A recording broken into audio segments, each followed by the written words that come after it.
Pila na katuig ning relasyon? Relasyon naman duha. Oo. Among pag-uyab. Kamo depende yung relasyon. Amigo. Pareming kuan. Paremong Waiter. Unsa waiter ka paabot? Oh, kapabot kinsa gipa. Galuding po mo sa. Kisig ko paabot. Kamon duwa ka paabot kani mo. So pila na nga tuig nga relasyon? Ang amuan duha. Dili silang duwa. Kamon duwa. Kami duha.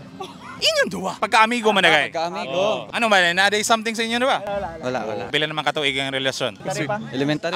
Grade 3. Since grade 3. Barkada mi. Karon sa naman mo ron? First year. College. O college. Same course? Radtech ko siya kay Krim. Magpulis, tas kani mag... Kriminal. Walay nahimong relasyon, karon. Uy, loading lagi siya. 240 yung MS. Walay ka relasyon, karon. Karon wala. Kano sa ang last relationship? Wala pod. Since birth. Bot guno, dagan ka ginataguan daw. Ayaw, hindi na itong mga ex. Ex na bitaw. Duha. Okay, rastoryaan nga nung nagbulag itong duwa. Dili unta. Confidential. Controversial. Controversial. Confidential. Nga nung controversial? Last ni o karo ikadwa? Agla. Ay, ang last. Oh, sige. Nga nung controversial siya. Ha? Ha?